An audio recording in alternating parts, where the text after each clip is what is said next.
थी। आपको कोई भी बोलेगा मार्केट में कि 24 कैरेट की ज्वेलरी बन रही है या 23 कैरेट की बन रही है, तो ऐसा नहीं होता है।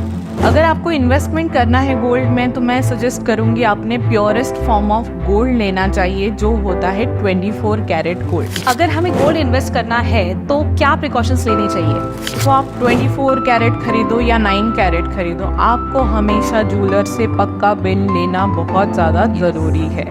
और सबसे मेन बात तो आपको हॉलमार्क देखना है।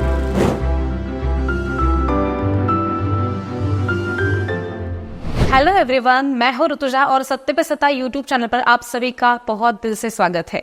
और आज हमारे साथ है मिस स्वरूपा वेद मैम, जिनके पास हमारे लिए एक बहुत ही इंटरेस्टिंग टॉपिक है। हमारे बहुत ही इंटरेस्टिंग सवालों के जवाब आज हमें यहाँ पे मिलने वाले हैं। नमस्ते मैम, बहुत बहुत स्वागत है। और मैम एक बहुत ही famous gemologist and jewellery designer है, तो आपके मन में भी जो जो सवाल आते होंगे वैसे ही बहुत सारे सवालों का जवाब हमें आज मिलने वाला है मैम की मदद से। सो मैम, सबसे पहले तो हम आते हैं गोल्ड पर, क्योंकि गोल्ड ये सभी का बहुत ही फेवरेट चीज होती है। Everyone wants gold with them. अगर हमें गोल्ड इन्वेस्ट करना है तो क्या प्रिकॉशंस लेनी चाहिए? अगर आपको इन्वेस्टमेंट करना है गोल्ड में, तो मैं सजेस्ट करूंगी आपने प्योरेस्ट फॉर्म ऑफ गोल्ड लेना चाहिए, जो होता है 24 कैरेट गोल्ड, जिसे 999 भी बोला जाता है। ये प्योरेस्ट होता है, तो इसमें कम से कम हलॉय यूज किया जाता है।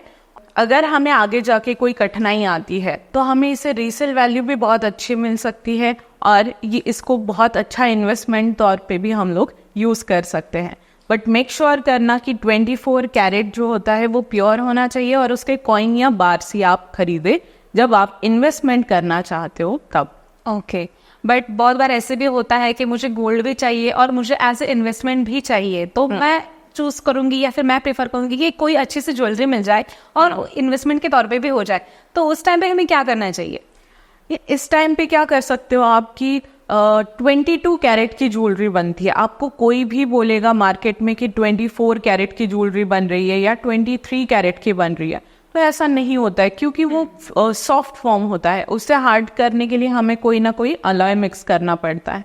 अब जब अलॉय मिक्स होता है तो उसकी वैल्यू थोड़ी सी डाउन होती है, कैरेट भी डाउन होता है। तो अगर आपको gold jewellery, pure gold jewellery लेनी है, तो आप 22 कैरेट में जा सकते हो। बट उसका क्या हो जाता है, उसमें आपको मेकिंग चार्जेस लग जाते हैं। आपको बहुत बार जब भी आप उसे रीसेल करने जाते हो तब मेकिंग चार्जेस और मेल्टिंग चार्जेस, ये दोनों उसमें लगा देते हैं, तो वो कभी ना कभी आपको उसका घाटा हो सकता है। तो ये प्योर इन्वेस्टमेंट हम लोग नहीं बोल सकते इसको।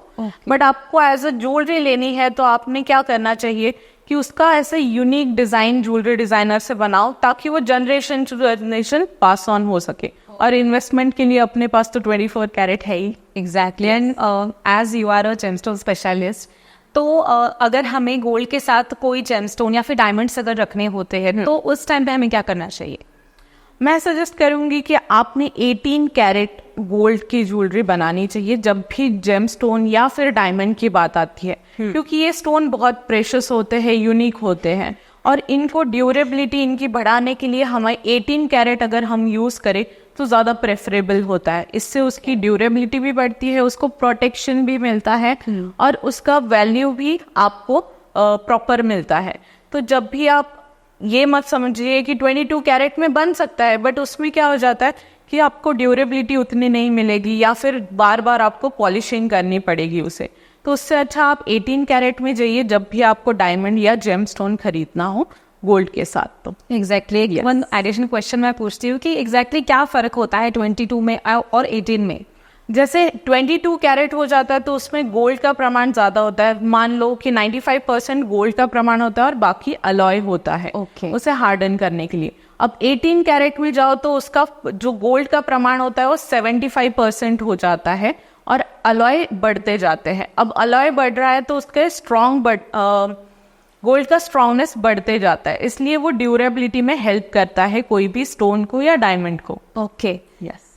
और वैसे आजकल तो गोल्ड का रेट सबको पता है, आसमान छू रहा है, तो लेकिन फिर भी मुझे भी अच्छी ज्वेलरी पहनना पसंद है, गोल्ड की, हल्की फुल्की, तो तब क्या प्रेफर करना चाहिए? देखो, उससे लोगों को लगता है कि 18 कैरेट पे ही खत्म हो गया, ऐसा नहीं है।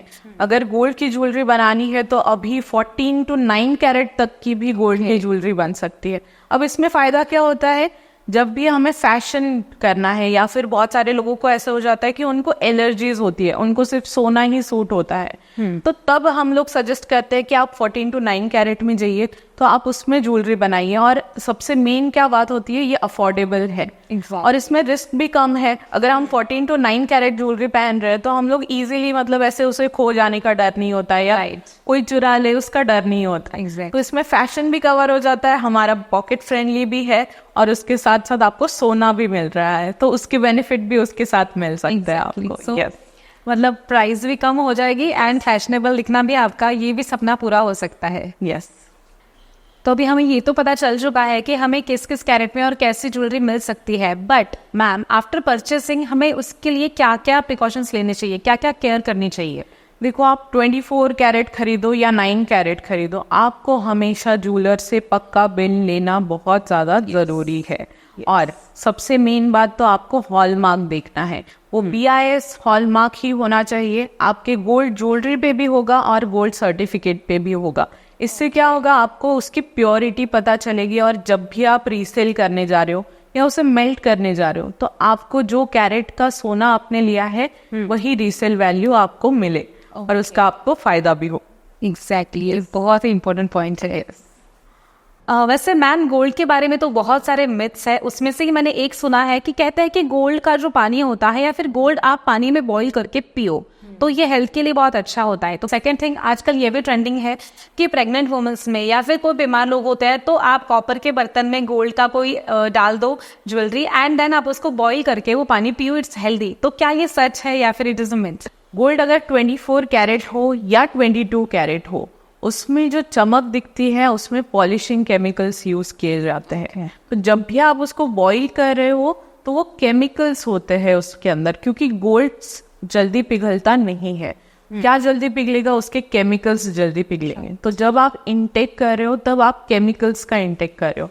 अब मैं सजेस्ट करूंगी कि ये तो 24 कैरेट के लिए हुआ, बट 22 कैरेट के नीचे अगर ज्वेलरी हम लोग बॉईल कर रहे हैं तो उसमें जो छिपी हुई डस्ट होती है या फिर उसके और ज़्यादा अलॉय होते हैं वो भी मेल्ट होना स्टार्ट होते हैं और आप वो इनटेक कर रहे हो, आप गोल्ड का पानी इनटेक नहीं कर रहे हो उसमें। सो मैं तो सजेस्ट करूंगी कि कंप्लीटली अवॉइड करना चाहिए ये चीज़ों को। उससे अच्छा आप पहनो, पहनने से भी आपको वही फायदा मिल रहा है तो आपको पीना क्यों है। तो आप उससे अच्छा पहनना स्टार्ट करो और गोल्ड के फायदे पहनने से आप उसको बेनिफिट्स ले सकते हो। बहुत इंपॉर्टेंट पॉइंट है, क्योंकि आप कहीं भी जाओ केमिकल्स का जो पूरा का पूरा एक एडल्ट्रेशन है वो मिलता ही है। सो अवॉइड दिस थिंग। तो मैम आपने हमें बहुत ही इंपॉर्टेंट ऐसी और इंटरेस्टिंग इन्फॉर्मेशन आज दी हुई है और हमारे नेक्स्ट एपिसोड में भी हमें ऐसा ही कुछ इंटरेस्टिंग सुनने को मिलेगा। I hope so, definitely. And आप भी जरूर हमारा नेक्स्ट एपिसोड देखिएगा। सो बहुत बहुत धन्यवाद मैम आपका। Thank you so much for having me.